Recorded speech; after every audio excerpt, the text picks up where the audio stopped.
Hi Fools, I'm Robert Brokamp, the Senior Advisor for the Motley Fool's Rural Retirement Service. And as part of our Ask the Fool series, we have a question from Jeff.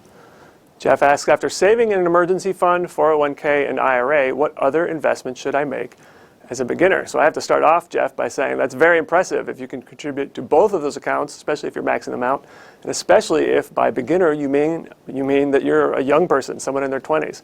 Someone in their 20s who's maxing out both those accounts is well on their way to having a pretty good retirement. So the next question would be, what other financial goals do you have? For a lot of people, that would be a house. Do you own a house already? If not, and you want to start saving up for that, you want to put down at least 20% if you can on the house. That way you'll avoid private mortgage insurance. And you should probably have a little more than 20% because it always takes a little bit of money to move into the house and do some fixing up and things like that. Another thing to think about would be a car. Perhaps your car is not in great shape. You know that in a couple of years you will have to buy a new one. You want to start saving up for that now. Of course, you can always borrow money to buy a car, but the problem with that is as soon as you drive the car off the lot, it automatically starts dropping in value. And I hate to borrow money for something that is a depreciating asset.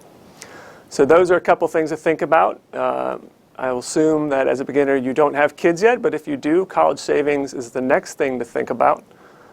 You should always save for your retirement first, but if you have other money saved for college savings, and that could be for you too. If on your horizon you see yourself going to college, graduate school, getting something like that, and you could save for yourself, the best way to do that is through a 529 savings plan, and you can start putting money in there. So, Jeff, I think you're well on your way to financial security. Good job. Keep it up. If you have any other questions about investing or planning for your retirement, just visit us on Fool.com. People on the show may have interest in the stocks they talk about, and the Motley Fool may have formal recommendations for or against.